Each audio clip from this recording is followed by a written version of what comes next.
Epá, e pronto, e foi engraçado porque nestes últimos dias passei a relembrar as patifarias todas. Já não podes falar. Não posso falar agora. Não vou fazer como o outro. Lembras-te de outra coisa? Oh. Me and my big mouth. Então, antes de mais, boa noite a todos.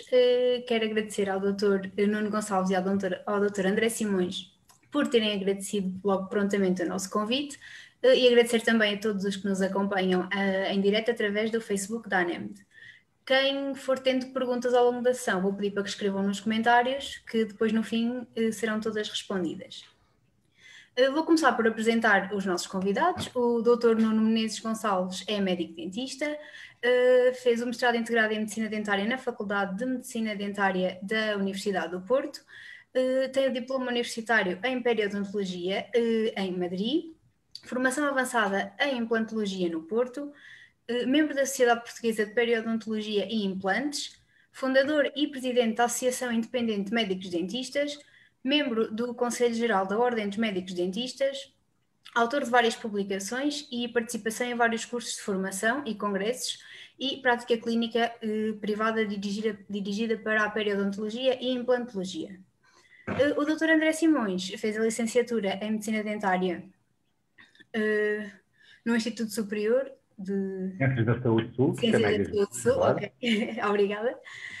Fez a pós-graduação em Medicina Dentária Restauradora na Egas Meniz, foi o diretor clínico desde 2010 até ao presente da Oramed Clínica Medicina Dentária Limitada, presidente da ANC, Associação Nacional de Clínicas, associado cofundador da Sociedade Portuguesa de Medicina Dentária Digital, 2018, formador e pertencente à coordenação pedagógica da Digital for All e sócio-gerente da D4Hey Lab. Vamos então dar início à segunda sessão do nosso ciclo de conferências, que tem como tema a empregabilidade, desafios de futuro. O primeiro tema vai ser o início de atividade dos recém-diplomados. Em 2018, a Ordem dos Médicos Dentistas realizou um estudo intitulado Diagnóstico à Empregabilidade, visando demonstrar os principais indicadores da atividade da medicina dentária em Portugal. Quando analisado o tempo médio de início da atividade, verificamos que este tem aumentado nos últimos anos, com apenas 78% dos recém-diplomados a conseguir, em menos de 6 meses, iniciar a sua carreira profissional. O oposto verificou-se nos profissionais que se formaram há mais de 10 anos e que conseguiram uma inserção no mercado de trabalho mais rápida, cerca de 60% em menos de um mês, contrastando com os 40% que se verificaram em 2017. São também os médicos formados há menos de 10 anos aqueles que revelam o início da atividade pautado por instabilidade e insegurança, caracterizado por uma baixa remuneração independentemente das horas despendidas na prática da atividade clínica, tendo que trabalhar em mais do que um consultório médico. Neste sentido, lanço em primeiro lugar ao Dr. Nuno Gonçalves a seguinte questão: como caracteriza a realidade de início no mercado de trabalho e as maiores dificuldades que um recém-diplomado enfrenta? Bom, obrigado, Luísa, pelo convite da ANEMD e um abraço aí ao André. Em primeiro lugar, eu acho essa pergunta um bocadinho provocadora, porque um inquérito que diz que 78% dos recém-licenciados conseguem iniciar a carreira profissional em menos de 6 meses. Isso quer dizer o quê?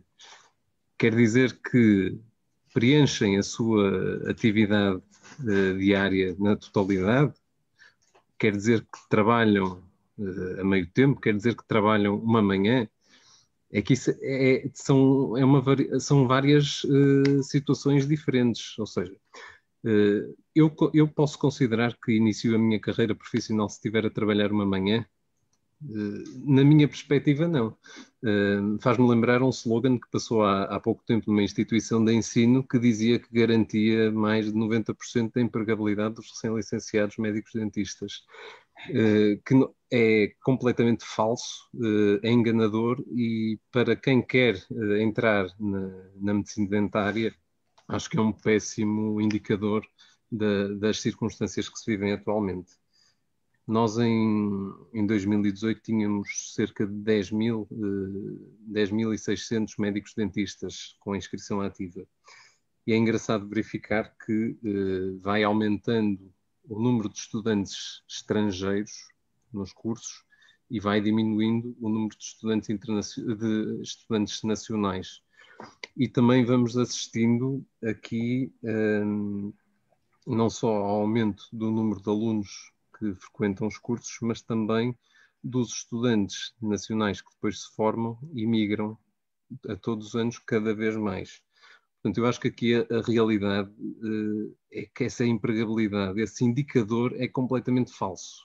Não faz sentido nós dizermos que há 78% de empregabilidade quando há colegas que não conseguem arranjar emprego a tempo inteiro ao longo de 2 anos. E isso é uma estimativa positiva, porque na realidade o que nós vemos é um mercado que está saturado de redes de clínicas e de grandes grupos que captam esses recém-licenciados, que vão se contentar com qualquer coisa que lhes ofereçam e assim podem efetivamente ter trabalho, mas estamos a falar de pessoas que são muitíssimo mal pagas. Portanto, a realidade é esta, é que nós temos cada vez mais desemprego na medicina dentária e cada vez mais pessoas mais mal pagas e uma prostituição louca nos nossos profissionais.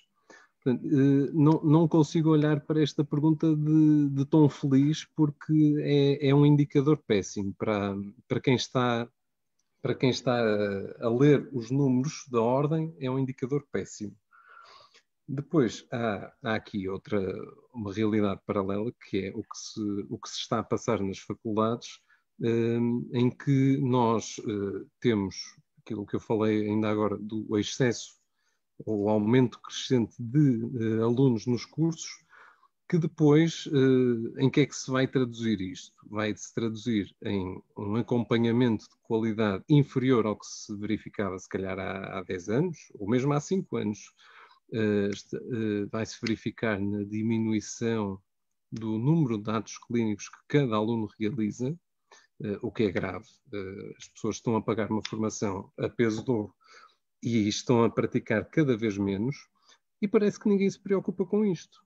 E isso é que me escandaliza, porque as faculdades que deviam se preocupar na qualidade dos recém-licenciados que estão a lançar para o mercado de trabalho não querem saber disto. Por isso, eu fico muito indignado quando falamos desses números.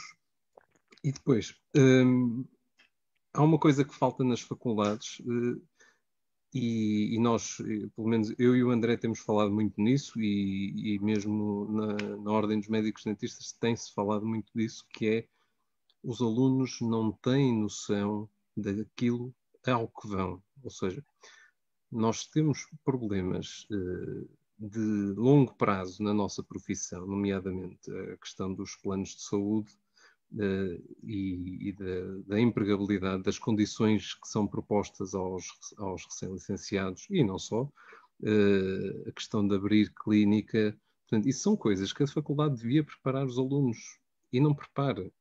E nós gostávamos que isso mudasse. Nós gostávamos que os alunos estivessem mais a par dos nossos paradigmas, para que não vão tão ao engano para o nosso mercado de trabalho. E há outra coisa que eu costumo dizer que faz falta, que já não se vê, que é nós agora trabalhamos para colegas e para empresários, seja o que for. Nós já não trabalhamos com colegas.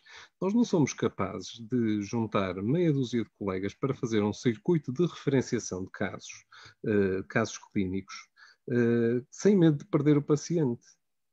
Agora, toda a gente tem medo de encaminhar um paciente para onde quer que seja, com medo de o perder.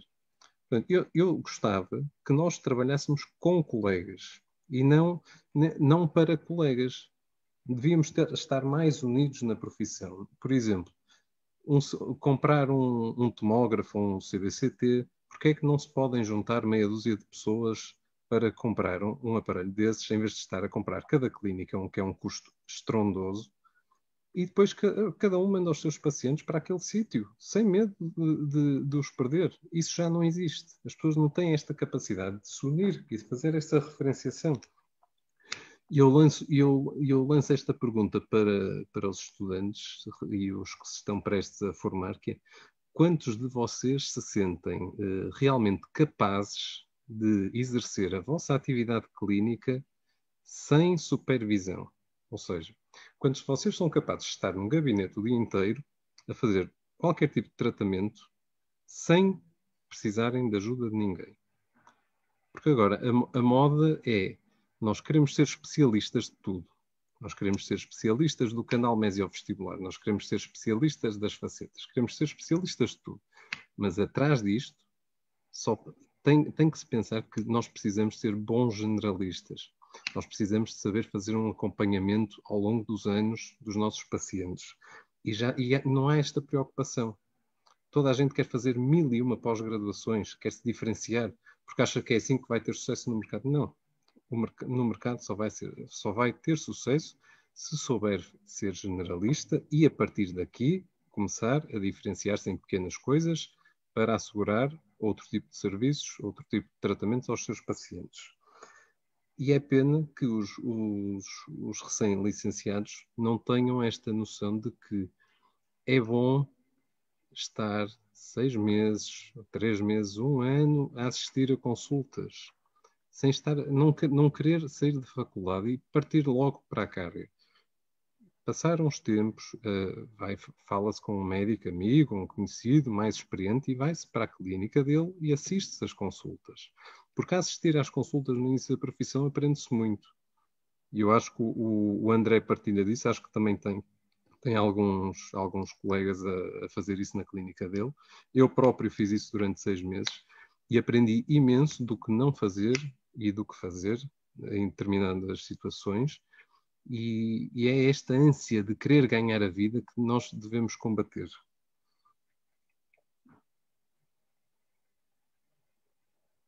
Maria, estás sem voz. Sim, obrigada.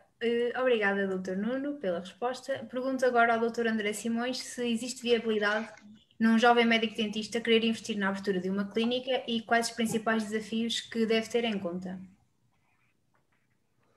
Então, em primeiro lugar, obrigado, Maria. Um abraço. Eu, como é óbvio, só dizer que concordo com aquilo que o Nuno disse, na generalidade. Dizer que aquilo que eu estava a dizer em relação à compra do CBCT, eu concordo, mas reconheço que a experiência dele se calhar não é estendida a todo o território nacional. Era uma coisa que acontece nos sítios onde existe mais concorrência. Eu tenho vários colegas que mandam fazer CBCTs no meu consultório. E eu recebo pacientes encaminhados por outros colegas e encaminho para especialidades que eu não, áreas da medicina dentária que eu não me sinta tão à vontade, e eu encaminho pacientes. Portanto, isso acontece. Não acontece da forma como deveria provavelmente acontecer, porque nos sítios onde existe um nível de concorrência muito elevado, é normal que isso não aconteça tanto. Em relação à pergunta da Maria, se é viável, é uma pergunta difícil de responder.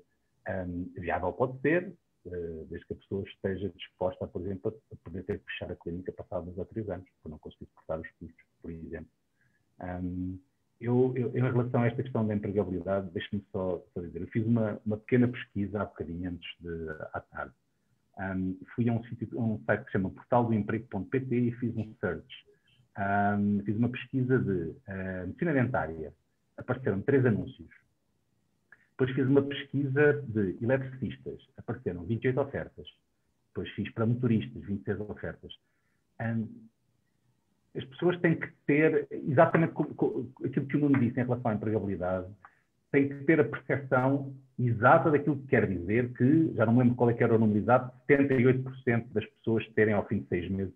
Isto é uma falácia absoluta. Porque eu próprio, quando comecei a trabalhar numa clínica, onde fui substituir uma colega nossa. Antes disso, comecei a trabalhar numa clínica em Torres Novas, e eu ia ver um paciente, 2 pacientes, e depois comecei a ver 3 pacientes, e numa altura, estamos a falar há 20 anos atrás, numa altura em que havia muito menos clínicas e muito mais pacientes para distribuir.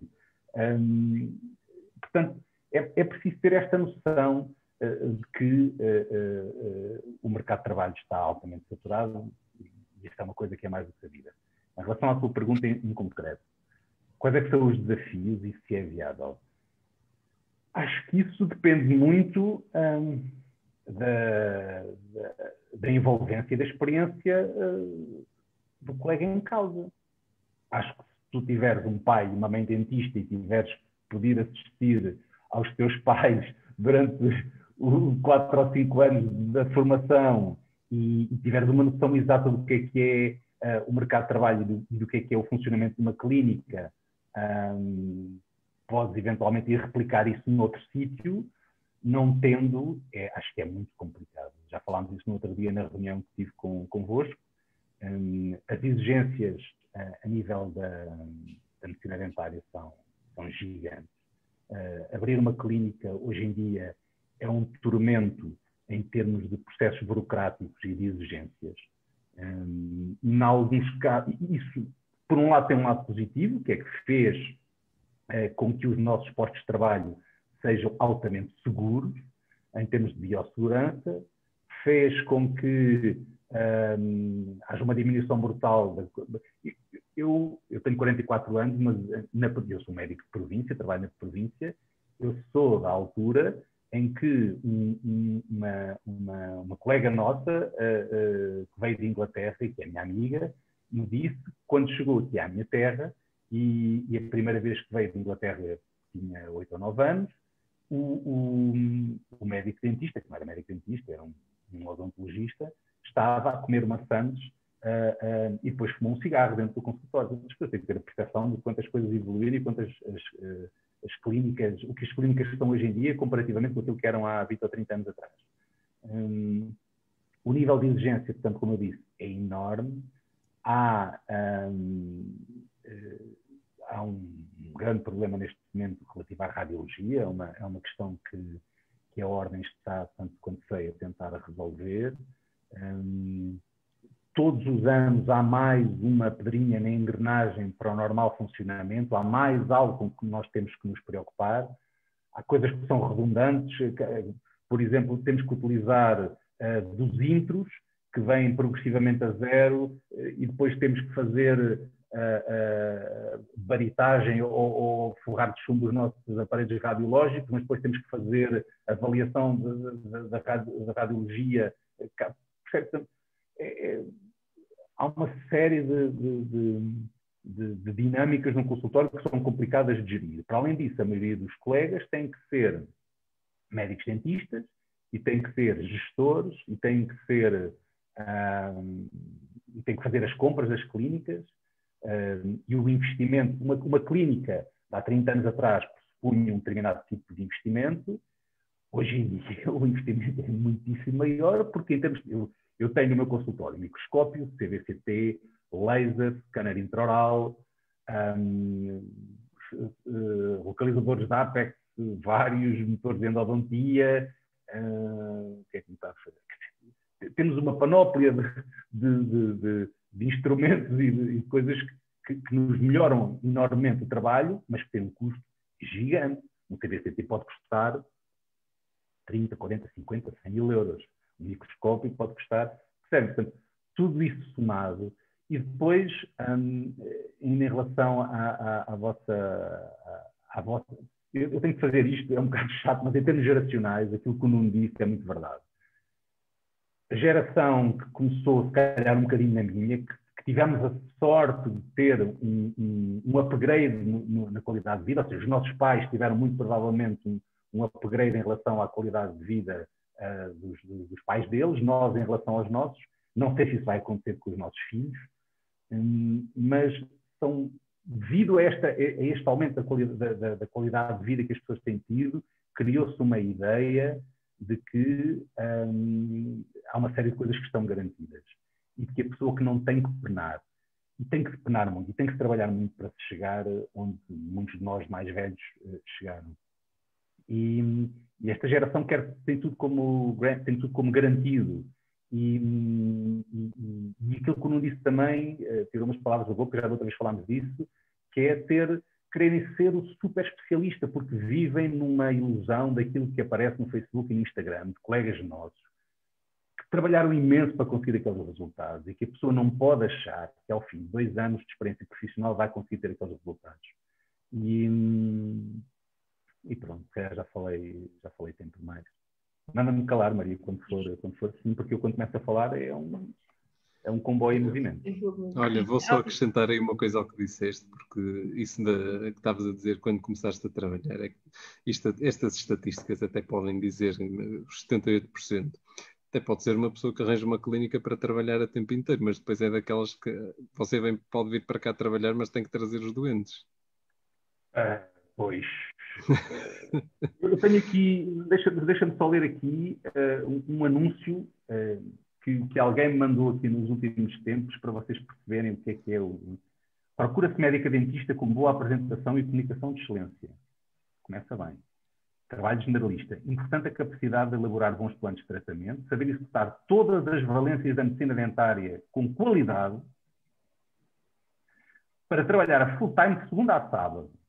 Acompanhamento e desenvolvimento em todas as áreas e especialidades de medicina dentária. Folga semanal ao domingo. 42 dias úteis de férias anuais. Não trabalhamos aos feriados. Remuneração, 900 euros. Ou seja, esta pessoa tem que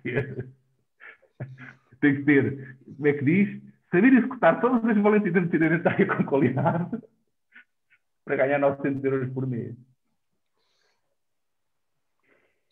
Depois também tenho aqui outras, fui fazer um search e, ao contrário disto, o salário médio anual inicial até 75 mil libras, inclui faturação da NHS e privada, transição para o Reino Unido com segurança.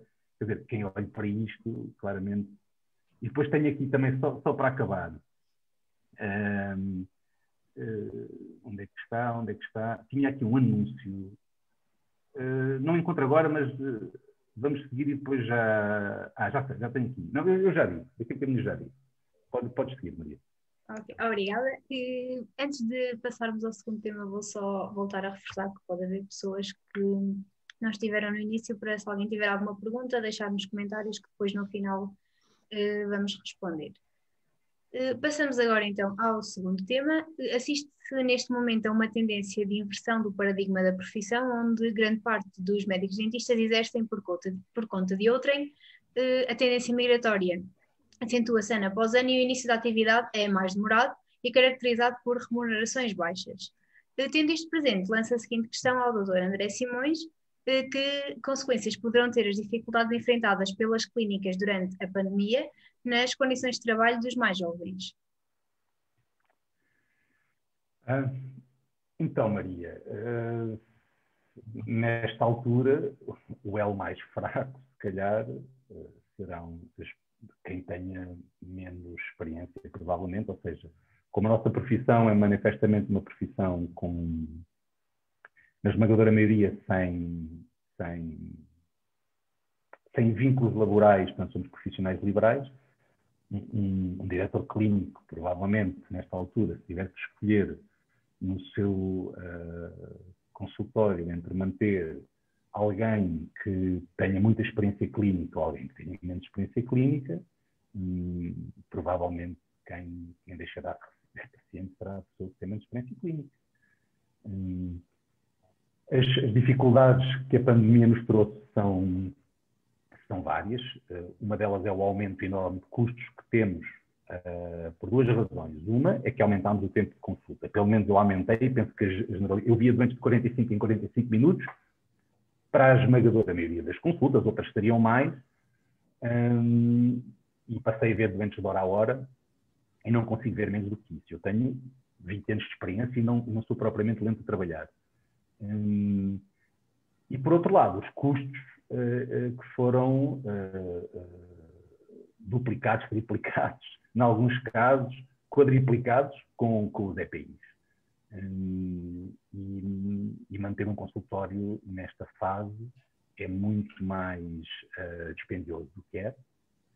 Em relação aos jovens médicos, quer dizer, se os pacientes já não eram em abundância em algumas clínicas, se começam a escassear, é natural que, por exemplo, nos consultórios de autor, vamos assim dizer, nos consultórios, que esses doentes estejam encaminhados para a pessoa que tem que pagar às assistências, que tem que pagar todos os encargos associados às clínicas, e que com isso, numa bola de neve, numa catadupa de eventos, aconteça que quem está no início da carreira tenha menos pacientes, que quem tem que manter os processos clínicos a funcionar. Não sei que não tem alguma coisa a acrescentar a isto. Ou se... Não, acho que disseste tudo. Acho que não há muito mais a dizer, mas também acho que a pandemia não é culpada de todas as dificuldades que nós vamos enfrentar.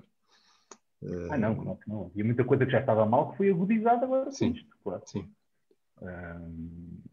Deixa-me só ler agora, então, eu não vou ler o nome da clínica, porque não sei se é um grupo de clínicas. Qualquer coisa, é detentora, é fácil lá chegar, a maior rede de clínicas dentárias. Orgulhamos da nossa cultura organizacional fundada em valores como transparência, honestidade, rigor, qualidade irrepreensível, integridade e humanismo. Todos os nossos colaboradores são parte de uma grande família à qual queremos proporcionar todos os dias um equilíbrio saudável entre trabalho e vida pessoal, porque as pessoas estão sempre em primeiro lugar. Eu espero que estes grupos de clínicas tenham, para com os jovens médicos dentistas, a atenção que dizem que ter em relação à integridade e ao humanismo. É óbvio que isto é uma conversa muito bonita, mas muito vazia. É muito mais...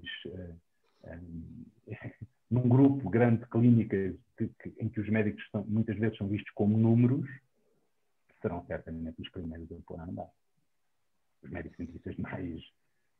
Enquanto que numa clínica onde se estabelecem relações humanas, é natural que esse processo seja mais difícil de romper, por exemplo. Obrigada, Dr. André. Questiono agora o Dr. Nuno Gonçalves sobre quais considera serem os principais desafios da medicina dentária para os próximos anos. Bom, Ana Luísa, isso dava uma conversa para uma noite toda e eu e o André já tivemos várias de longas horas e acho que ele de certeza vai querer dizer alguma coisa no fim. Nós podíamos fazer uma checklist de todos os problemas que temos e dos que temos, muitos se prolongarão nos próximos anos. Eu começo por ressalvar, em primeiro lugar, que o principal problema são os grandes grupos. Para mim, são os grandes grupos. E quando digo grandes grupos, digo redes de clínicas e companhias de seguros e empresas que vendem planos de saúde. Portanto, isso, para mim, é a pior coisa que neste momento nós temos na nossa área. Este anúncio que o André estava a citar, isto depois é engraçado porque estes grupos conseguem de uma forma exímia cativar as pessoas que lá trabalham. Por exemplo, se a pessoa for para lá ganhar 20%, é convencida a sentir-se valorizada se passar para 22,5%.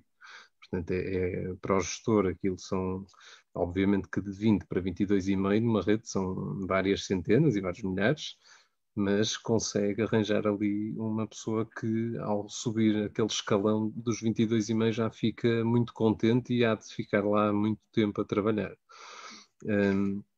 Mas isto, para vocês terem uma ideia, vamos pôr este exemplo da rede de clínicas que o André não quis pôr o nome, que eu até fiquei espantado. Mas não tem problema nenhum em dizer que é a SmileUp. Pronto. Podia ser outra. Não, podia ser outra. Porque quando eu fiz o search no Net Emprego, esmagadora maioria das ofertas que eram... É SmileUp e Oralmed. E Santa Amador, sim, eram. E assistentes dentários também. Isto. Depois, para vocês terem uma ideia, só para não ficar também muito maçador, se vocês pagarem 40 euros por uma restauração, que não são, que normalmente é mais, a vossa percentagem, se for 20%, ainda depois, na maior parte dos casos, ainda vão ter que pagar da vossa percentagem, ainda vão ter que pagar a taxa de utilização do multibanco. Neste caso, se for cartão de crédito, ainda tem que pagar mais. e com jeitinho ainda pagam os juros do financiamento, porque é vendido ao paciente sem juros, mas vocês é que o pagam. Portanto, isto é uma promiscuidade absurda, porque no fim estamos a ser dominados por gestores. Isto é uma máquina que se alimenta de nós. Portanto, nós é que temos a culpa desta máquina existir. Porque a máquina pode ter pessoas vestidas de ursos de peluche ou de castores aí a passear na rua, pode ter gestores, pode ter operadores de call center, mas se não nos tiver a nós, a máquina não funciona. Isto é utópico. É utópico pensar que isto é uma realidade que pode acabar se nós nos unirmos todos, mas não deixa de ser ambicioso sonhar que isso pode acontecer. Porque já várias máquinas foram ao charco por causa de insolvências e pronto, as neiradas atrás das neiradas que depois acabam por dar prejuízo à clínica e a clínica não consegue rentabilizar, ou expansões tremendas que depois serve para... Há um colega nosso que sabe e já nos explicou que existe um negócio montado para estas expansões, para a pessoa ficar sempre com algum dinheiro no bolso, depois manda aquilo ao charco e depois, passados uns anos, volta a abrir. Quem faz uma clínica é um médico. Exatamente. Mas olha, ainda bem que tocaste nesse ponto, porque é um dos desafios que nós temos falado muito e que era importante começar a ser uma verdade a transmitir a todos. É que cada clínica tem que ter por trás um diretor clínico. E o diretor clínico que permite que estas coisas aconteçam tem que começar a ser responsabilizado. Portanto, há duas maneiras de nós resolvermos as coisas. Há a maneira de acabar com a droga que é traficada, ou é a maneira de ir atrás dos traficantes de droga. Portanto, os grandes grupos são uma máquina difícil de acabar. Nós, na minha associação e na do André, temos trabalhado nesse sentido, de ir atrás das máquinas, mas em última instância temos que começar a pensar que os diretores clínicos vão ter aqui um papel a desempenhar no controle destas situações. Atenção que estas máquinas também vos prejudicam diretamente a vocês no ensino pré-graduado, porque antigamente os pacientes iam à faculdade não só por terem a supervisão de professores, portanto já havia uma segurança de que os tratamentos seriam bem executados a priori, mas também porque os custos eram inferiores ao mercado. Portanto, a pessoa juntava o útil ao agradável. Isso agora não se verifica.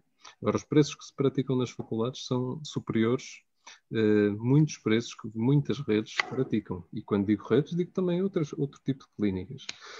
Portanto, estas clínicas acabam por nos estar a sugar todos os pacientes que nós podemos atender numa medicina dentária de qualidade. Isto são porta-moedas que eles veem e a única vontade que têm é de esvaziar o porta-moedas. Esquecem-se que esse porta-moedas é uma pessoa. E essa pessoa depois, esperemos que não seja assim em todos os casos, mas em grande parte dos casos, depois são as clínicas pequenas e as clínicas de proximidade que resolvem os problemas que esses grupos criam às pessoas. E não são poucos, infelizmente. Portanto, é um problema de saúde pública também. Porque aquilo que eu vos perguntei há bocado, que era quantos de vocês se sentem capazes de exercer medicina dentária sem supervisão quando acabam o curso, os grupos não querem saber disto. Portanto, os grupos querem a mão de obra. E depois... Eu não vou julgar ninguém, nem criticar ninguém por aceitar uma oferta de emprego destes grupos, porque é o que há. Infelizmente é o que há. E nós nesse aspecto também temos que mudar um bocadinho enquanto classe. Nós temos que dar mais hipótese a quem está a sair para o mercado de trabalho. E há pessoas que têm efetivamente que sobreviver. Nós temos colegas a trabalhar em papelarias, a trabalhar em caixas de supermercado.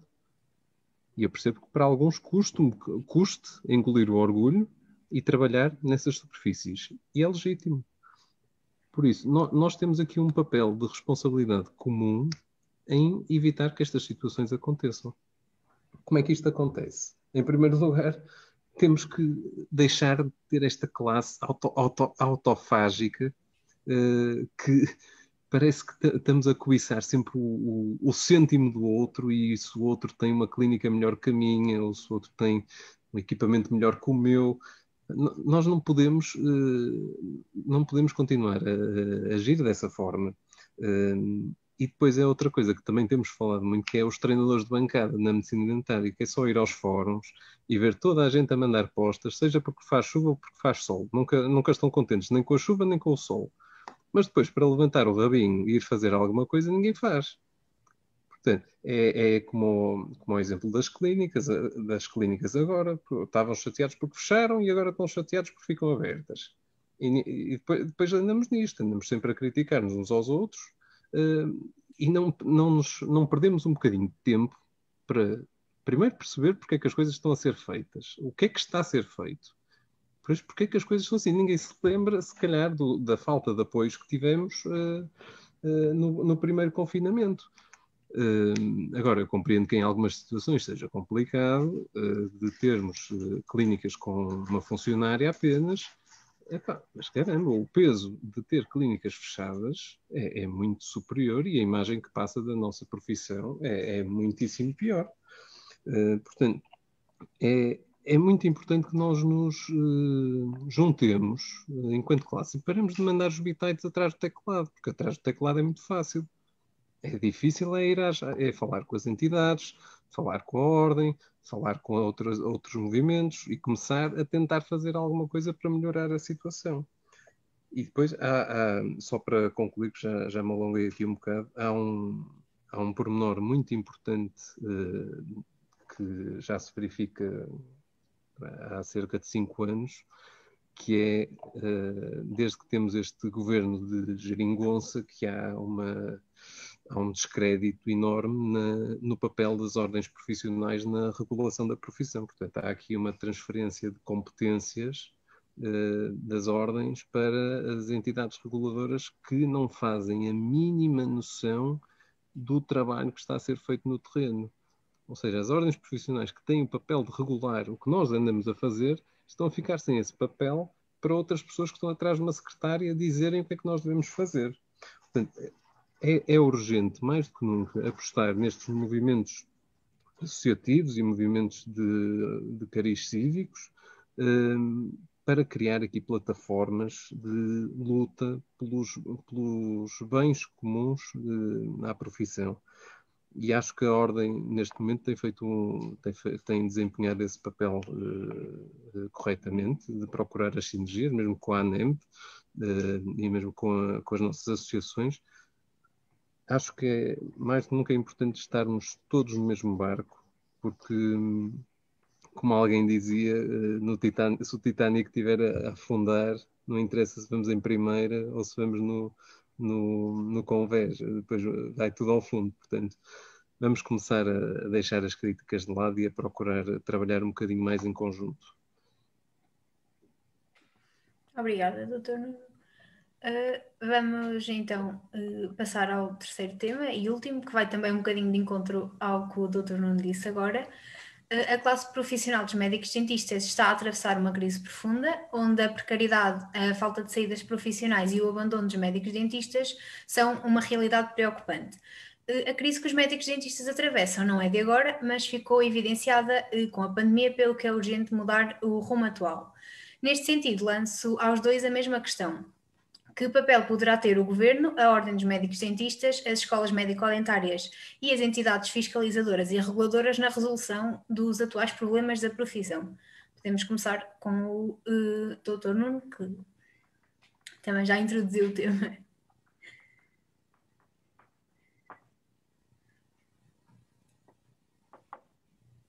Queres falar? Ele está sem voz. Sim. Não sei se o André queria acrescentar alguma coisa ao que eu disse antes de eu começar. Sim, quer dizer, eu acho que para quem nos está a ouvir pode parecer um discurso, se calhar, um bocadinho paternalista da nossa parte, e quem nos esteja a ouvir pode pensar, olha, estão com o rabo sentados no sofá, de barriga cheia e vem para aqui um discurso que nós não devemos e aceitar trabalhar nestas condições ou noutras. A realidade é que, tanto eu como o Nuno, podíamos não estar aqui, podíamos estar verdadeiramente com o rabo sentado no sofá, eu a ver o meu Sporting que ganhou a Taça da Liga, acho eu. Mas nós estamos verdadeiramente preocupados e de uma forma altruísta, ou seja, estamos de facto todos no mesmo barco e é preciso que haja a percepção de que se não formos todos como classe, em conjunto, tentar resolver os problemas, porque os problemas estão identificados, são os números cláusulos, o excesso de médicos dentistas, é por demais uma evidência, basta fazerem uma análise de per capita nos diferentes países e vão perceber que em Portugal existe um problema. E esse problema tem que ser resolvido. Não se consegue, a médio e longo prazo, resolver os problemas da medicina dentária se não houverem menos médicos dentistas a sair por ano das faculdades. Ponto final de parágrafo. Porque, neste momento, vocês têm a noção de que há turmas de franceses, por exemplo, que era um dos sítios para onde nós imigrávamos muito na medicina dentária, que se vêm cá formar. Esses médicos vão voltar para o país deles. Daqui a algum tempo, os ingleses, os franceses, vão para a Finlândia também, alguns países, eventualmente, ainda haverá algum mercado de trabalho. Mas esses mercados de trabalho vão estar também saturados. E, portanto, os escapes que nós íamos tendo, porque somos um país de imigração, vão deixar de existir. Nesse sentido, acho que é importante perceber isto, ou seja, que eu não condeno um colega recém-licenciado para trabalhar para um grande grupo. Não condeno, porque as pessoas têm que ganhar a vida, alguns deles, quer dizer, nem todos têm pais ricos que os possam bancar, alguns têm mesmo que trabalhar para ganhar a vida. Tem que perceber que, mesmo pessoas que hoje em dia apresentam casos clínicos fantásticos e que são profissionais bem-sucedidos, que não começaram assim, que começaram paulatinamente a ter um doente e 2 doentes e depois foram ganhando algum dinheiro e foram fazendo formação, etc. E que andamos aqui a tentar criar os especialistas. Eu, outra vez, quando me reuni com menos, disse uma palavra que não é muito apropriada, não vou dizer, mas os especialistas do ínfimo pormenor, do pelo público, pronto, era o que eu tinha dito da ponta do corno. Do pelo público, e que as pessoas têm que perceber que para conseguirem fazer uma análise, que nós estamos a tratar doentes como um todo, e que para fazer essa análise precisamos ser bons generalistas, e depois de sermos bons generalistas podemos especializar em alguma coisa. Outra coisa que eu também gostava de salientar é esta questão das associações. Estou a falar agora em relação à ANC. Todos os sócios fundadores são proprietários de clínicas, pessoas que algumas têm, para além das clínicas, outras áreas de atuação, seja, por exemplo, no meu caso e do João, que temos a Digital for All, seja outras pessoas fazem parte da Ordem dos Médicos Dentistas, outros terão, sei lá, têm vidas super ocupadas e despenderem um bocadinho desse tempo para criar algo para o bem comum. Ninguém anda aqui à procura de protagonismo. As pessoas estão verdadeiramente interessadas em que isto vá para um melhor rumo. Mas para que as coisas, como todos nós temos vidas muito ocupadas, para que as coisas funcionem bem, é preciso que haja outras pessoas também a trabalhar e que integrem estas estruturas e outras, eventualmente, que surjam, que tenham um propósito do bem da medicina dentária. E que está a trabalho e que é preciso que haja um elan e uma associação, quer dizer, percebermos que há uma luz ao fundo do túnel e trabalharmos para ela, porque os problemas estão identificados. Como é que se resolvem? Tem que ser discutido, tem que ser algo, por exemplo, a publicidade foi uma coisa que a gente ainda não falou aqui, tem que ser altamente penalizada. Há uma publicidade desregrada, não estou a falar da publicidade como por regras, mas, quer dizer, depois queixam-se que a gente seja comparado às vezes nos fóruns de discussão geral a cabeleireiros, assim, espermou para os cabeleireiros, que é uma profissão válida como outra qualquer, mas quer dizer, nós parece que às vezes andamos a vender chouriços. Quando alguém põe uma publicidade a dizer 75 euros por um implante, 75 euros por mês, quer dizer, onde é que isso vai levar? Qual é que é a mais-valia? Será que isso vai aumentar o número de pacientes que a pessoa tenha? Ou se calhar é melhor começar a pôr implantes bem e a fazer as coisas de forma diferenciada para aumentar o número de pacientes que vêm à nossa clínica? Há sítios como o Luxemburgo, onde se alguém deixar um cartão da clínica em cima de um restaurante ou de um café, que a pessoa é punida. Eu acho que temos que pedir que haja uma atuação exemplar em relação a tudo o que é processos desregulados de publicidade e de ação desregulada dos nossos colegas. Pronto, não passo a palavra, porque eu quando começo a falar é um disparate. Ainda podemos falar muito. Então, em relação à pergunta da Luísa, começando logo pela primeira entidade que falou, o Governo. O Governo não tem interesse em resolver os problemas da medicina dentária. O Governo nem sequer chama a Ordem dos Médicos Dentistas às audiências quando as outras ordens vão todas. Portanto, o interesse do Governo, o Governo tem um papel da carreira pública de médico dentista no SNS na gaveta há muitos anos. Portanto, acho que está premente aqui o interesse que o Governo tem na nossa profissão.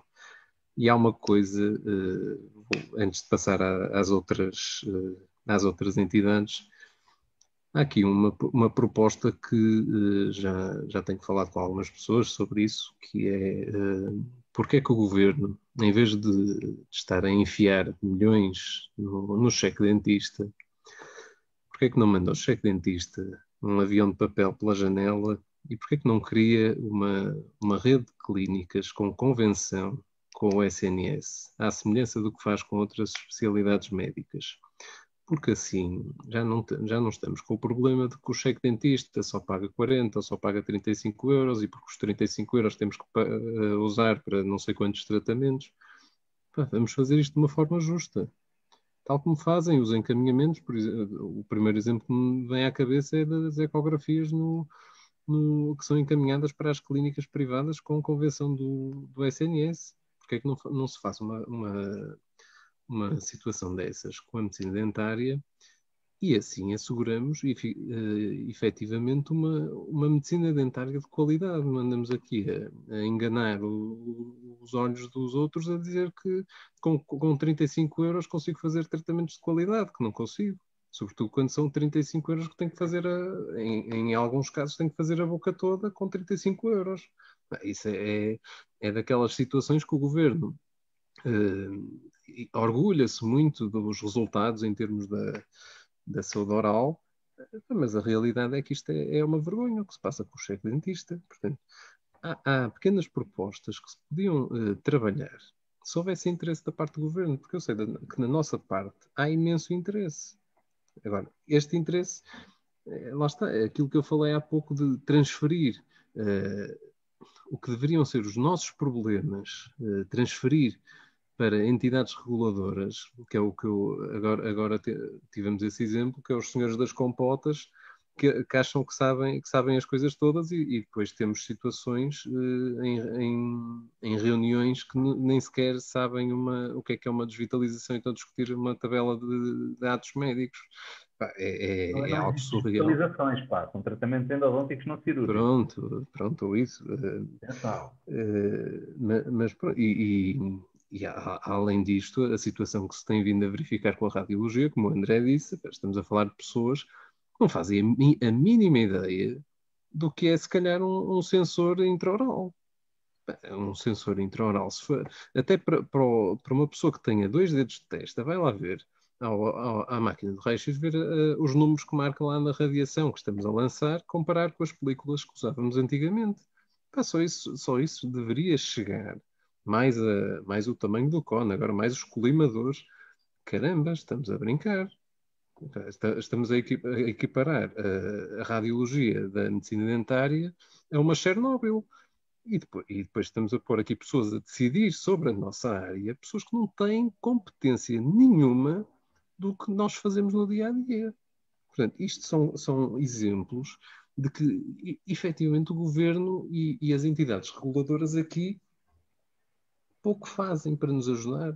Por exemplo, a ARS tem um relatório sobre os cartões de saúde datado de 2014, em que verificaram que havia aí uma proliferação de umas coisas, que não eram planos de saúde, nem cartões de saúde, e então fizeram um estudo sobre isso. E aquela porcaria tem um relatório que tem quase 100 páginas, com os problemas todos discriminados, entrevistas a prestadores privados. Portanto, o diagnóstico está feito em 2014. Em 2021, não temos nada resolvido nesse sentido. Portanto, isto são iniciativas que deveriam ser ótimas oportunidades para matar o mal pela raiz, mas vontade para fazer coisas é pouca ou nula. É isto dos planos de saúde, e nós, na minha associação e na do André, tivemos esse cuidado de começar a ver de quem é a responsabilidade por determinado tema. Por exemplo, os seguros, como a Multicare, a Medis, que agora tem tem uns planos de saúde, uns cartões de saúde com tratamentos gratuitos e abaixo de custo. Quem é responsável por regular isto? Então, a Autoridade de Supervisão de Seguros. Então vamos falar com eles, e fomos falar com eles. Nós não temos conhecimento de nada. Fomos falar com a Associação Portuguesa de Seguradores. Os índices que nós temos de satisfação são 99%, portanto está tudo bem, mas não está. Portanto, os problemas estão feitos e os problemas estão diagnosticados e as pessoas não querem resolver. Porquê? Porque a mensagem que tem que ser transmitida é pôr os problemas na pele das pessoas. Se fosse a sua filha a vir à cadeira do médico dentista, gostava que fosse tratada por um médico que faz o tratamento a custo zero? Será que ficava com confiança no tratamento que o médico está a fazer? A pessoa pensa duas vezes. Assim como eu, se comprar um aparelho eletrónico no eBay ou se comprar na Vorten, eu se calhar fico com mais confiança, mesmo que seja da marca da Vorten, fico com mais confiança de pagar um bocadinho mais e comprar ali.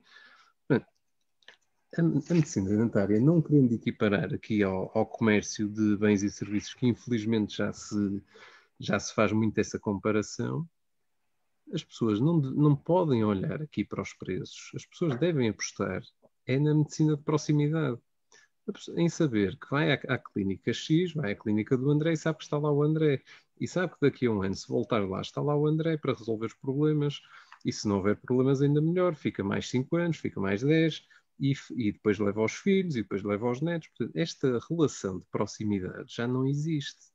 As pessoas são abordadas na rua, são abordadas por telefone, ou por conhecidos. Olha, fui ali e paguei 20 euros ou 15 euros e fizeram-me isto. E depois acabam por desaparecer e às vezes serem maltratadas. E maltratadas fisicamente nos cuidados de saúde oral. Porquê é que as pessoas estão sempre a olhar para os cêntimos? Porque é uma mentalidade portuguesa. É ver sempre onde é que é mais barato. Vemos isso em todo, nas bombas de gasolina, nos restaurantes, nas roupas. O mal é quando entra a saúde nesta área. A saúde não pode ser vista como a venda ao quilo. A saúde não pode ser comércio de bens e serviços. A saúde, a par da liberdade, é o bem mais precioso que nós temos. Portanto, se estamos a dizer que, como dizem nas faculdades, que não há problema ainda há pouco tempo vimos isso numa conferência no Congresso Órnico, não há problema não há excesso de alunos, que o mercado depois se autorregula. O mercado não se vai autorregular na saúde. Isso é uma falácia destas tendências liberalistas que vão dominando o século XXI. Não podes fazer a campanha política. Não, de todo. Até porque neste momento sou partidário nas presidenciais. Mas de facto, o liberalismo económico trouxe aqui muita mazela para a área da saúde. Nós, por exemplo, vamos falar no caso dos radiologistas. Os radiologistas que agora também têm os problemas dos planos de saúde que nós temos, e se calhar antigamente, vou lançar aqui o número para o ar, se faziam um ataque por 80 euros, vai um seguro faz 15, em vez de fazer um ataque numa hora, tem que fazer 8. Portanto, em que é que isto se vai traduzir?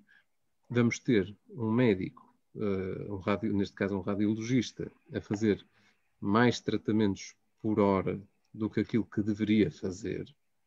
Quem é que vai ser prejudicado? Quem está a ser submetido, neste caso, aos exames. É como o caso que tivemos há pouco tempo do médico, do obstetra aqui na Margem Sul. É a mesma situação. Nós temos que ter muito cuidado, porque não se pode fazer tratamentos com qualidade, com material bom, com o tempo adequado e com um profissional bem formado, ao preço 0, 1, 2 ou 3 euros. Isto é impossível. Deixa-me só dar aí uma Deixa. Isto é uma conversa informal. Pá. Vamos...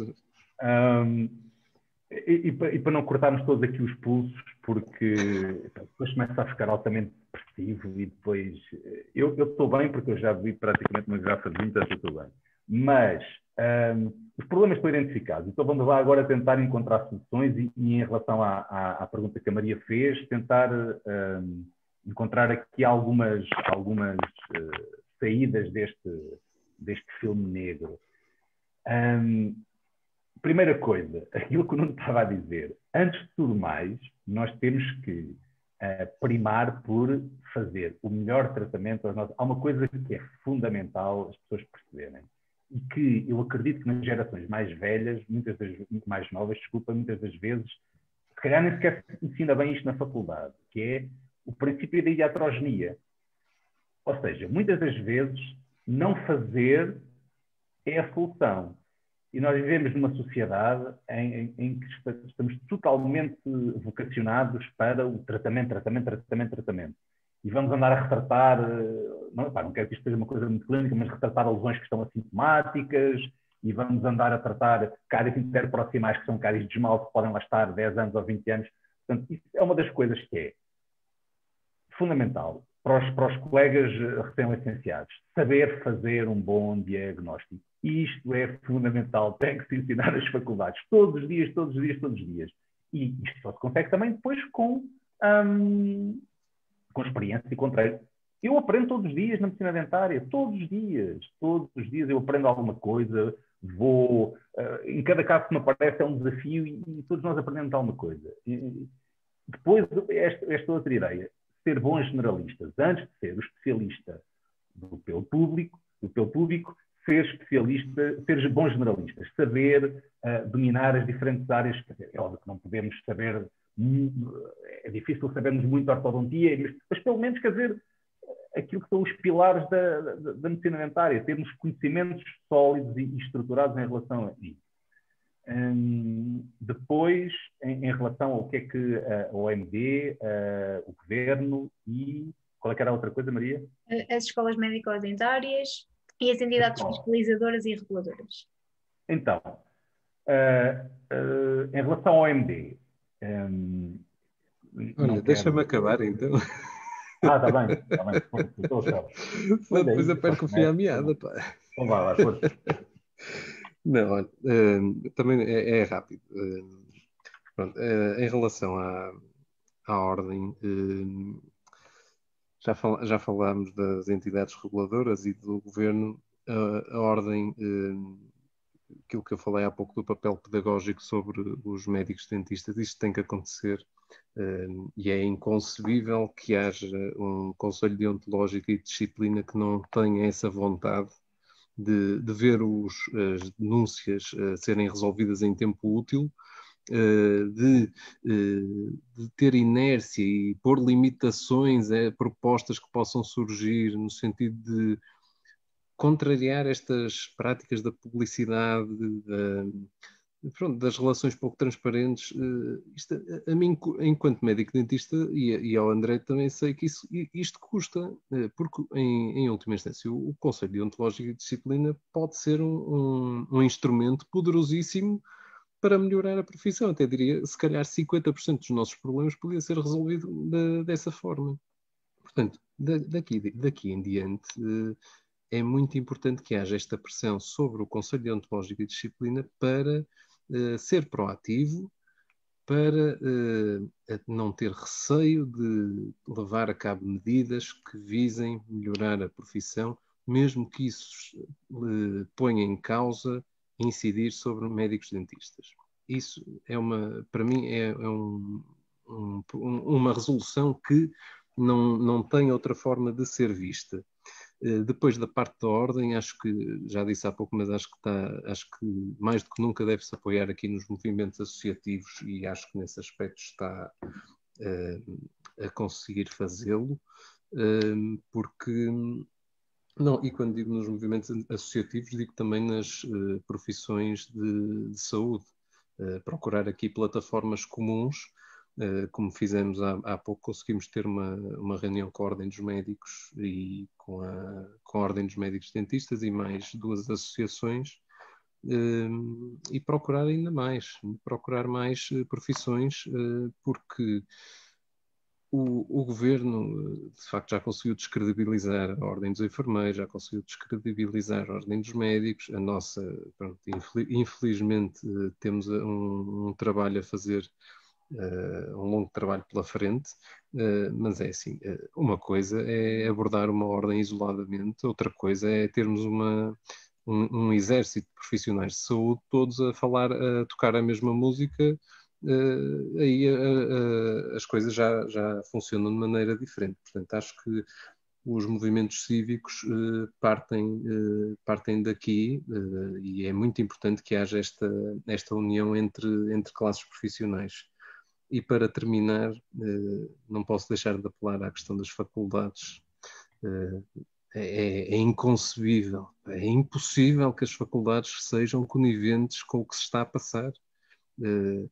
Todos nós falamos sobre isto diariamente. As faculdades não podem continuar a lançar tantos profissionais para o mercado de trabalho. Não podem continuar a deixar entrar alunos de outros cursos e sabe lá Deus como é que são os critérios de admissão nos regimes de transferência. Uma coisa, já para não falar daquela questão da instituição que ia abrir em Chaves, pronto, isso é outra que tal. Mas isto não pode acontecer. Eu percebo que para um reitor de uma faculdade que isto não seja problemático, porque o reitor da faculdade quer números e quer mostrar índices de aproveitamento bons. Agora, por exemplo, há pouco tempo houve uma mesa redonda com um responsável da A3ES, em que lhe foi perguntado o que é que acontecia quando não havia o cumprimento de... Portanto, há um número limite de alunos por ano e um número limite de alunos por curso, e perguntaram-lhe o que é que acontecia quando esses limites não eram cumpridos. E ele respondeu, isso não acontece. Não acontece, pronto. E isso acontecer... isso acontecer, nós vamos lá e vamos falar com eles. Vamos lá e vamos falar com eles. Mas isto agora é ir ao futebol, beber uma cerveja com um amigo. Isto acontece todos os anos. E com estas expressões, parece que ainda gozam com a cara das pessoas. Isto não pode acontecer. E as faculdades, se não for por plataforma comum entre as várias faculdades, determinarem que isto de facto não pode acontecer mais, que estamos a criar aqui um problema de saúde pública, que estamos a lançar alunos mal preparados, que os alunos estão a ser enganados na formação que estão a pagar, se não for por decisão das faculdades, vai ter que ser de outra forma. Portanto, vai ter que haver intervenção de outra entidade. E vamos pôr o exemplo que se a Ordem dos Médicos Dentistas começar a atuar pela via de fora, a começar a regular o acesso à profissão. Sim, porque a profissão já é a ordem que manda na profissão. Se virmos que estamos a criar aqui um problema de saúde pública, porque é que a ordem não pode intervir nesse sentido? Portanto, é muito importante que haja consciência disto, porque nenhum aluno quer vir para o mercado de trabalho mal preparado. Mal seria para o que pagam em propinas e material. Caramba! Eu, quando fiz a minha formação, felizmente ainda tive alguma prática clínica que me sentisse confortável para começar a trabalhar, mas sei que isso agora não acontece. E ouvimos vários testemunhos nesse sentido. Portanto, há aqui algo que tem que mudar. E esta mensagem tem que também passar para a população. Porque o curso de medicina dentária não pode ser só o curso dos filhos dos médicos dentistas, o curso dos que não conseguiram entrar em medicina, os cursos dos que querem comprar um Porsche no fim do ano. A medicina dentária tem que ser uma vocação, porque infelizmente já não chega gostar muito do que se faz para ter trabalho e para ter sucesso. Isso já não chega. Há 5 anos ou há 10 anos chegava, agora não. Agora é preciso batalhar mesmo muito e gostar mesmo muito do que se faz. E mesmo assim vai haver muito bons profissionais que vão ficando pelo caminho e outros muito bons profissionais que vão ter que emigrar porque não têm lugar cá. E isto não pode acontecer. Pronto. Acho que é um tema que também devia ser discutido nos congressos, nas jornadas das faculdades, em vez de convidarem palestrantes internacionais a pagar balúrdios, fazer mesas redondas em que seja no auditório principal em que se esteja a discutir estas coisas. Mas pronto, é um trabalho de médio e longo prazo, em que todos temos que sentir a responsabilidade de participar e sair de facto das redes sociais e começar a pôr o nariz fora da janela, a calçar os sapatos e vir fazer alguma coisa. E com isto me calo, que já me irritei um bocadinho com isto. Calma, não te irrites. Então, posso só dizer aqui 2 ou 3 em relação à pergunta ainda que colocaste. Então, OMD e /CBD. O que é que a OMD pode fazer? A OMD acho que quer dizer, que sente que há hoje em dia uma ação mais vigorosa do que houve anteriormente, se calhar também porque quando se está há muito tempo numa posição se vão criando raízes e isso solda o nosso discernimento para ter a percepção do que se passa à volta. Mas, tal como o Nuno disse, eu acho que o Conselho Deontológico tem um papel fundamental e tem que ser chamado a responder perante esse papel e tem que, todos os dias, quando abro o meu feed do Facebook, e às vezes no nosso grupo, compartilho, e qualquer um de vocês pode fazer o mesmo, porque, como estamos obviamente ligados à dentária, os anúncios que nos aparecem são ligados à dentária, todos nós já vimos coisas absurdas, como se fossem promoções de supermercado. Isso não valoriza a classe, não valoriza o ato médico. Eu tenho uma visão um bocado restritiva em relação à publicidade, reconheço que não seja a visão que outros colegas mais novos terão, mas eu acho que, mesmo na minha clínica, eu não tenho grande publicidade. Acho que a melhor publicidade que nós podemos ter é quer dizer, lá está, isso também depende do sítio onde se trabalha, mas é a valorização do nosso trabalho, é tentarmos dar o melhor de nós próprios, é fazermos o melhor pelo paciente e isso é a melhor publicidade que podemos fazer. Esse paciente vai trazer o primo, o irmão, o filho e depois os amigos vão pedir uma referência e o nosso nome vai vir à baila. Acho que é a melhor valorização que podemos fazer do nosso trabalho. Em relação ao governo, é difícil, percebo que a nossa área seja uma área, como tem muito, quer dizer, o governo na nossa área tem muito pouco, a nossa profissão é manifestamente uma profissão, na esmagadora maioria dos casos, liberal. A experiência que eu tenho da medicina dentária nos centros de saúde é de colegas do centro de saúde perto aqui da minha clínica e me encaminharem pacientes na hora porque não conseguiram resolver determinado tipo de situações, muitas das vezes por inexperiência, outras das vezes por, se calhar, eventualmente não terem acesso ao mesmo tipo de condições que eu tenho no meu consultório. É uma questão de decisão política, podemos discutir se faz sentido estar a investir nos centros de saúde, se faz sentido numa rede que já existe, distribuída e funcionando pelo país inteiro, o governo como participar nas pessoas que não pudessem ter acesso aos cuidados médicos. Eu, pessoalmente, acho que num país com parcos recursos, não faz, se calhar, grande sentido estar a criar de raiz uma estrutura que já existe e que, se calhar, com menores custos, pode ser executado.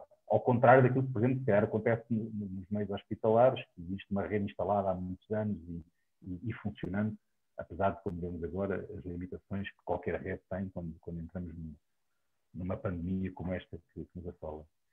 Em relação às faculdades, quer dizer, é relativamente simples. Tem que se encontrar uma forma de diminuir o número de pessoas que saem da faculdade nas licenciaturas, compensando talvez com o ensino pós-graduado. Tem que, provavelmente, porque eu percebo que as faculdades têm um esquema montado e têm que alimentar esse esquema, sejam as públicas, sejam as privadas. Eu estou a dizer um esquema no bom sentido, não no mau sentido.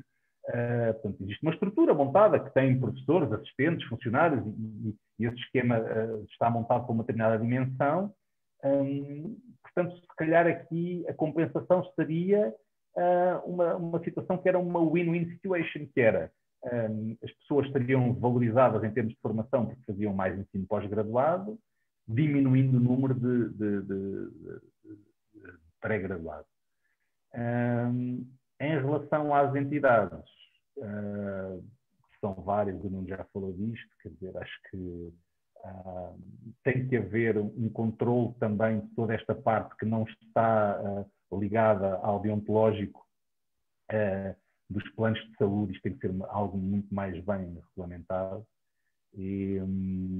Sobretudo quando até nas faculdades estão presentes, não é? Quando, sobretudo, até nas faculdades estão presentes. E em relação ainda a isso das faculdades, há bocado antes de iniciarmos a conversa, estávamos aqui a falar com a Maria e com o Rui, de que no meu tempo se trabalhava em binómio, agora trabalha-se em trinómio, se calhar daqui a uns anos vai-se trabalhar em quadrilha, não é? Para fazer aqui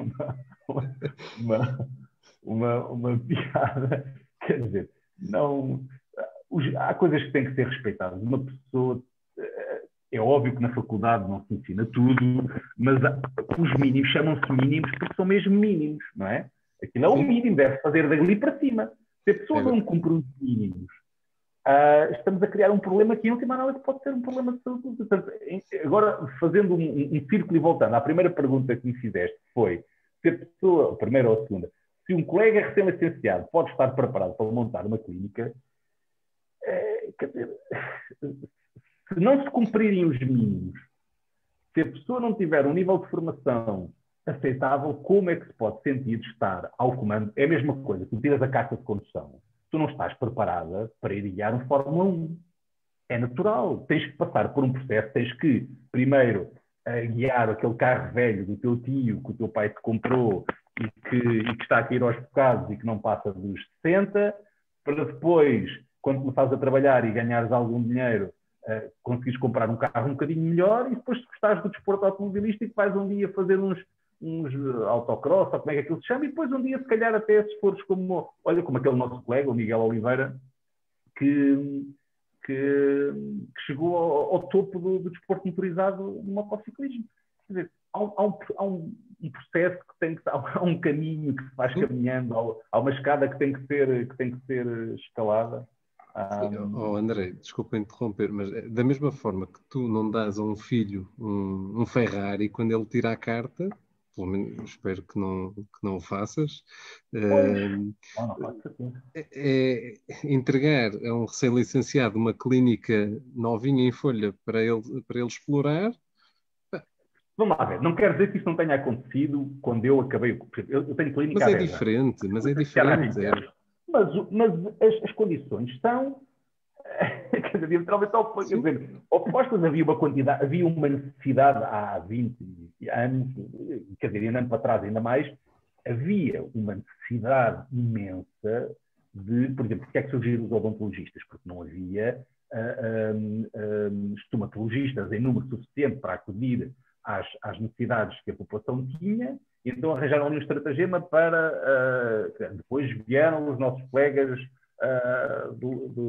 da América do Sul. E depois, entretanto, começaram a abrir as faculdades privadas. E depois, quando demos por nós, começámos a criar uma bola de neve que foi aumentando, até que estamos a ser, a bola de neve subiu a montanha e agora está a voltar para trás, e nós estamos a ver a bola de neve que nos vai engolir.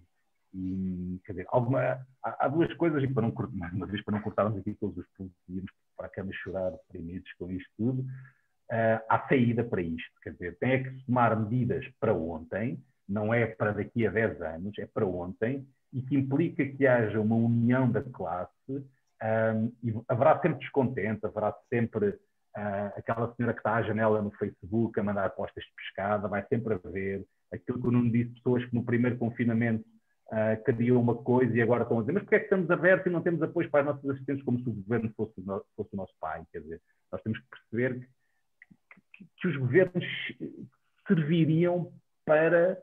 são pessoas que são muito liberais numa coisa, mas depois são muito... são do outro extremo, noutra, quer dizer, querem um proteccionismo muito elevado. Portanto, isto já me perdi. Não, pá, só para... Não, para mim o problema está diagnosticado quando vemos planos de saúde como a Medicare dentro de uma faculdade. A partir daí, pior que isto, não consigo imaginar. Quando tens pessoas vestidas de peluche dentro Mas isso não são, pelo menos que eu saiba, não são médicos dentistas. Agora, isto para mim mas de alguma forma, como de uma estrutura, põe um castor dentro de uma repartição dos correios, a distribuir panfletos a um supermercado.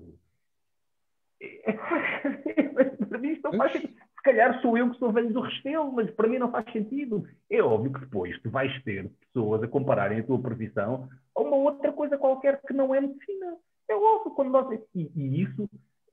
E depois a Maria já passa, acho que o Rainha disse-me que queria falar, há uma série de pessoas que queriam falar.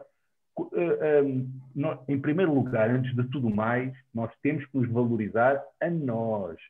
Isto começa por nós como médicos dentistas, sermos íntegros, sermos preocupados com os nossos pacientes, termos uma medicina de proximidade, darmos o melhor de nós próprios, procurarmos a excelência. Começa por aí. E depois, tudo isto é uma bola de neve. Quer dizer, se conseguimos atingir isso, tudo o resto de bom vem atrás.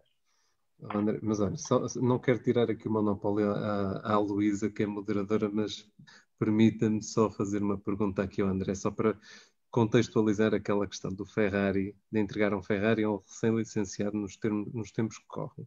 André, quantos tratamentos endodônticos é que tu estimas ter feito na faculdade?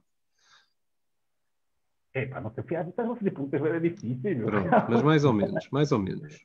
Não sei, mas, por exemplo, é óbvio que fiz tratamentos, por exemplo, não vou dizer quem, mas houve uma pessoa que há bocado nós estávamos a falar e que disse, eu se calhar vou acabar o curso sem fazer um tratamento de mobilidade.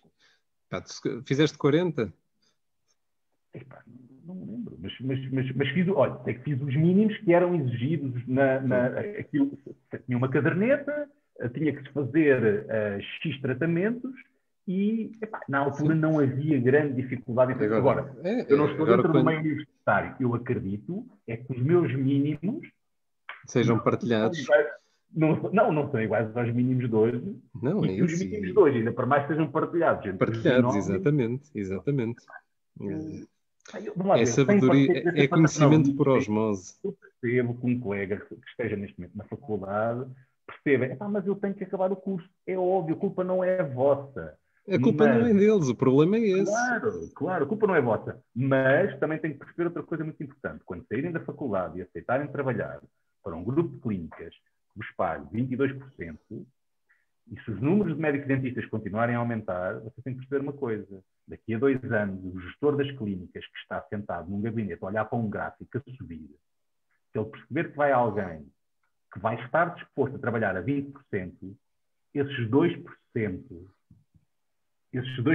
vão valer provavelmente que alguma pessoa vá para o olho da rua. E esta conversa de que orgulhamos da nossa cultura organizacional fundada de valores como a transparência, a honestidade, rigor, qualidade irrepreensível, integridade e humanismo, todos os nossos colaboradores são parte de uma grande família à qual queremos proporcionar todos os dias um equilíbrio saudável entre trabalho e vida pessoal, porque as pessoas estão sempre em primeiro lugar. Se calhar esta conversa depois vai cair no saco de rosto e é um grande vazio. Obrigada ao Dr. André e ao Dr. Nuno. Podemos passar então agora às perguntas de quem nos está a assistir. A primeira faço ao Dr. Nuno, porque já introduziu o tema mais uma vez. Assistimos hoje a planos de saúde, consultórios e redes de clínicas a praticarem valores muito abaixo do que os que são praticados nas clínicas universitárias. E pergunto se num eventual decreto por parte do Governo de uma tabela de valores de referência faria sentido ter em conta os valores praticados nas escolas para não prejudicar a formação. Bem, vocês querem mesmo que eu saia daqui a ferver com... É assim, em relação a essa ideia, eu tenho algumas reticências quanto a isso. Primeiro porque no dia em que nós dependermos do Governo para nos nivelar valores, eu acredito que vamos ser nivelados por baixo como é hábito. Portanto, persistindo desse decreto que venha a nivelar valores. Até, depois há... Atenção, não, tu se calhar não és desse tempo, mas eu sou do tempo dos capas. Sim. Trabalhar uma tabela mínimos. Sim. Eu, ao contrário de ti, por acaso, acho que... desculpa lá, só 2 segundos para dizer isto, porque me lembrei agora e depois esqueço-me. Já foi calculado não é difícil calcular, quer dizer, é difícil porque há variantes de norte a sul do país, há um custo mínimo, a partir do momento em que um paciente senta na nossa cadeira, há um custo associado. E esse custo, a gente depois até pode fazer aqui uma pequena brincadeira a perguntar quanto é que as pessoas acham que esse valor é. Esse valor, quando alguém pressupõe que vai sentar um paciente e que vai fazer um ato gratuito, tratamento gratuito, se nós formos comparar isso com aquilo que acontece no comércio tradicional, chama-se dumping. Nós estamos a fazer um tratamento abaixo do custo real que nós temos, porque a partir do momento em que o paciente senta, nós temos que pagar a assistente, a água, a luz, todas as taxas da ERS, são 500 euros por ano, mais 25 por cada colaborador, a recolha dos resíduos, a APA, dosimetria, podia estar aqui agora não sei quanto tempo a falar. Portanto, a partir do momento em que entramos nesse esquema, quer dizer, é perigoso, não é? Portanto, eu concordo que haja, quer dizer, agora é difícil, até porque acho que isso é ilegal. Perante a lei atual não é possível. Mas haver um valor estipulado, nem que fosse referenciador a dizer assim, não pode haver um tratamento abaixo deste valor. Depois o mercado trataria de regular o resto. Não faz mal. Como digo, estamos em conversa informal ainda. É como dizes, quando são imposições por parte do governo, eu fico sempre com algum receio.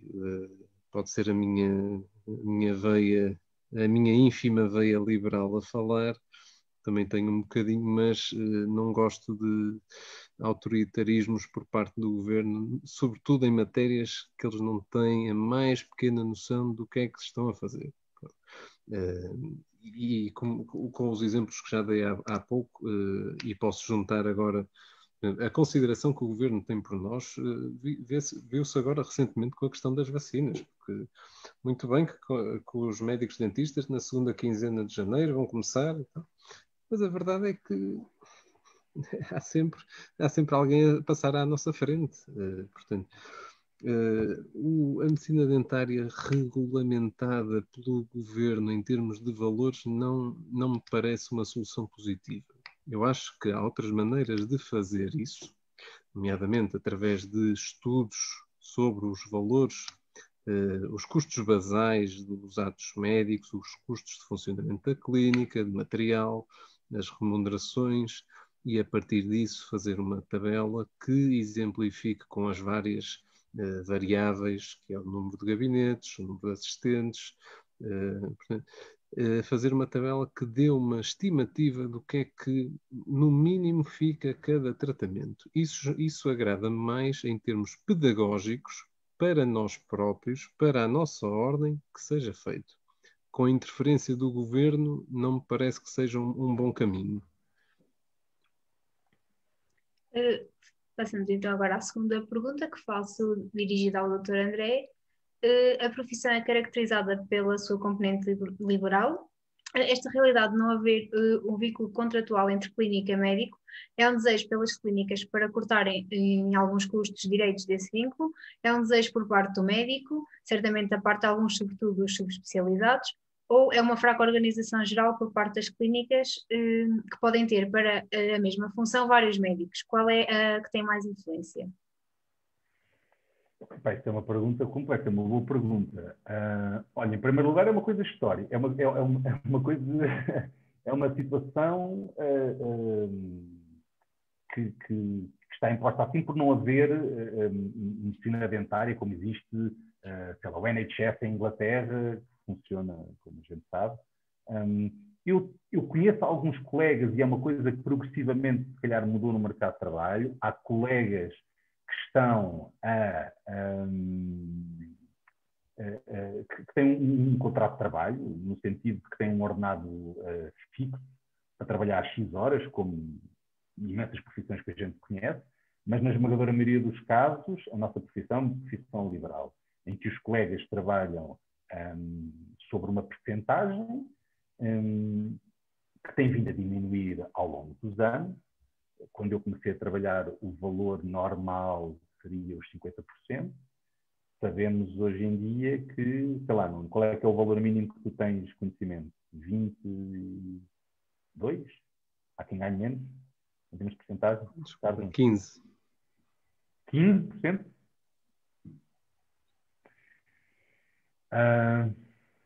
Pois, então, a pergunta era cumprida. Portanto, se era perguntavas, Maria, se era... Era mais um desejo por parte das clínicas ou do médico? Acho que é difícil responder a isso. Acho que para já é uma coisa histórica, ou seja, tem sido assim e como funcionou durante muito tempo, acredito que haja clínicas a quem lhes faça mais sentido ter uma relação contratual. Por exemplo, quem tem uma grande dinâmica de paciente a entrar no consultório, é preferível, se calhar, ainda para cima, havendo uma quantidade de mão de obra tão extensa, de que criar um vínculo de trabalho em que a pessoa tem que ganhar um X por X horas e produzir durante aquelas X horas o que consiga fazer. Não me parece que seja uma... Acho que, quer dizer, no interior é uma coisa, no litoral é outra, nas grandes cidades é outra. Acho que há muitas variantes para responder a essa pergunta e não é uma pergunta de forma... Acho que isso mudou. Eu, quando fiz a minha pós-graduação, o meu binómio foi a primeira pessoa que eu conheci, que tinha em 2008, que tinha na altura um contrato de trabalho. O Rui não estava muito contente com aquilo, porque ele fazia trabalhos altamente diferenciados na altura, uma mão enorme, o Rui Negrão, e ele tinha... ele fazia trabalhos altamente diferenciados, como restaurações estéticas no setor anterior, restaurações, coisas do género, e recebia um ordenado fixo, não recebia a porcentagem daquilo que fazia. Na minha clínica, os colaboradores recebem uma porcentagem, e não conheço muitos casos, mas acredito que o mercado de trabalho vá ajustando e que isso vá alterando. Mas já conheço algumas pessoas que têm, se calhar, uma parte fixa e outra variável, mas a nossa profissão é manifestamente uma profissão liberal de recibos verdes. Não é? Questiono agora os dois sobre sugestões para quem está a começar, quem não quer compactuar com os grandes grupos, mas precisa trabalhar. Pronto, sugestões. Pode começar o Dr. Nuno. Bom, vou reiterar o que disse há pouco.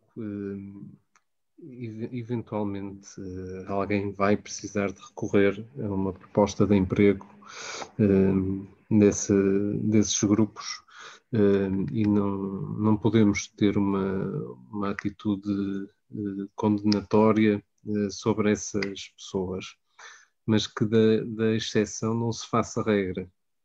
Ou seja, se houver um movimento crescente de pessoas que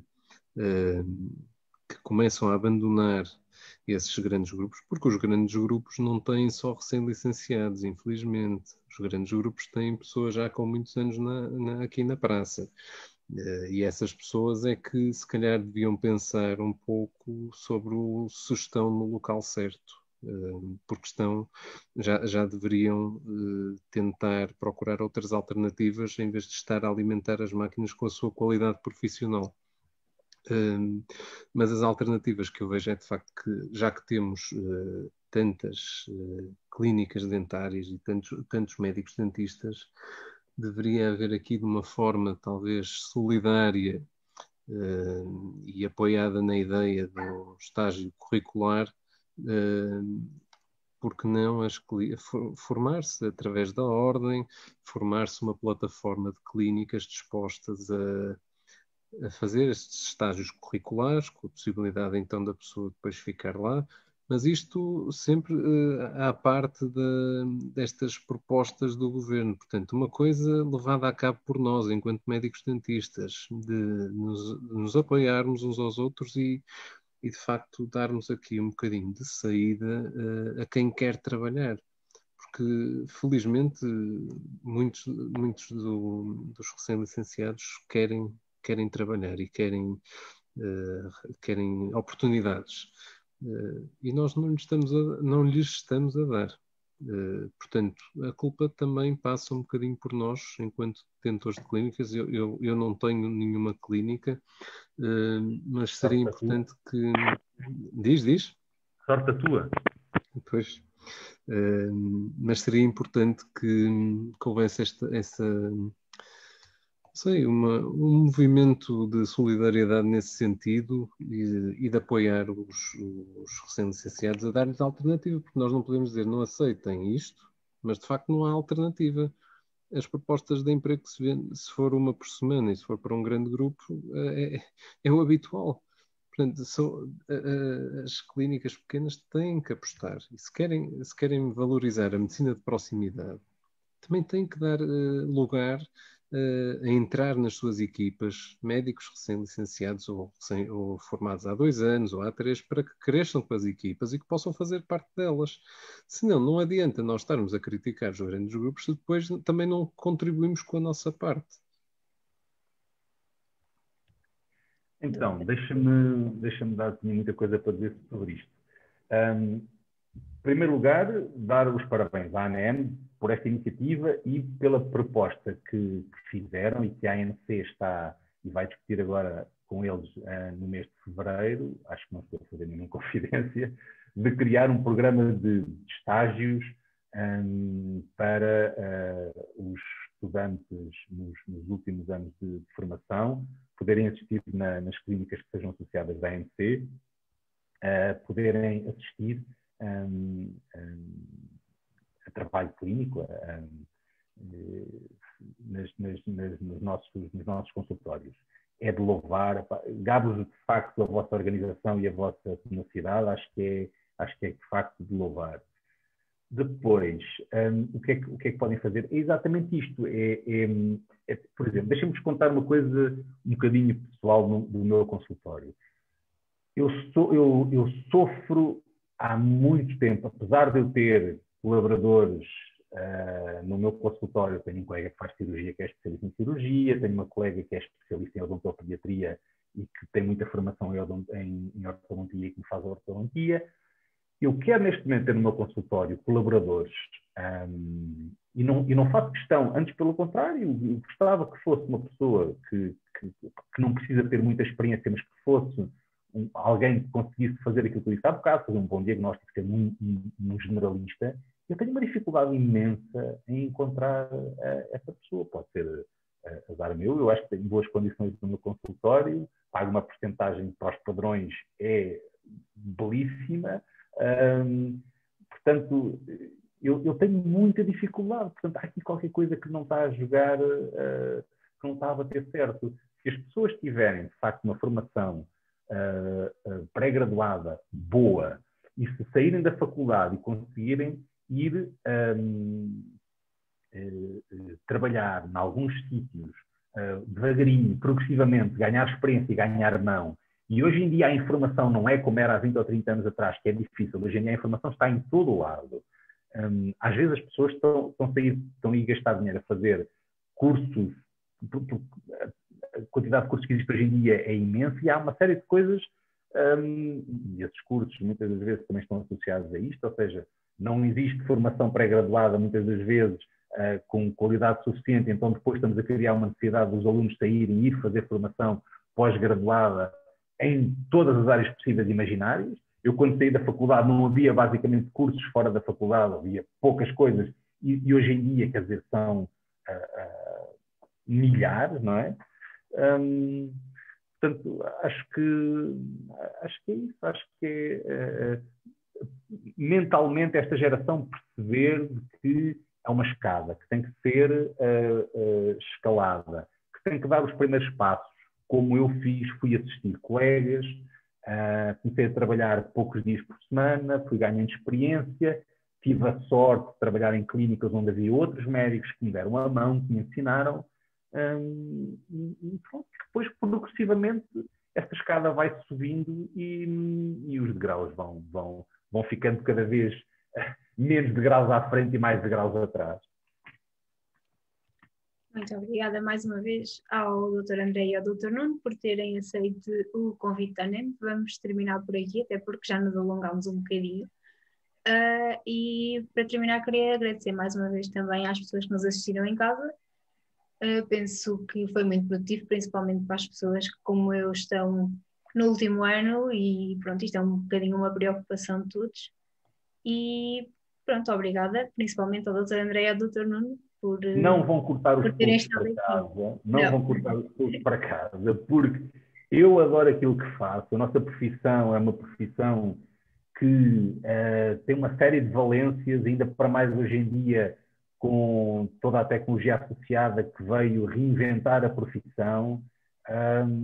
Agora, temos que estar juntos e quer dizer, os problemas estão identificados, é preciso trilhar o caminho para os resolver. E há coisas que têm que acontecer, menos pessoas a sair das faculdades, combater a descredibilização da profissão, combater as clínicas que não tratam, como diz o discurso, com humanismo, integridade, etc., que é um discurso vazio, e valorizarmos a nós próprios enquanto pessoas e médicos. E André, só para acabar, Luís, e já me calo, definitivamente, e esta iniciativa e esta aproximação que tem havido entre a ANEM e as nossas associações é muito importante, porque acaba por fazer uma ponte do que está antes e do que está depois. Portanto, nós levantamos o véu para o que aí vem aos estudantes, e de facto é importante que haja esta sensibilização e a consciencialização dos estudantes para participarem ativamente, não é participarem do sofá, é participarem no terreno, nas coisas que estão a acontecer na profissão, e de sentirem esta responsabilidade, apesar de não terem sido eles a criar os problemas que vivemos hoje, de quererem contribuir para que possam ter sucesso no futuro. Portanto, eu deixo este apelo a vocês que estão na ANEM, de transmitirem também essa mensagem às associações de estudantes e de organizarem eventos deste cariz nos congressos e nas jornadas, porque isto é muito importante discutir em auditórios grandes e não nas portas do canto.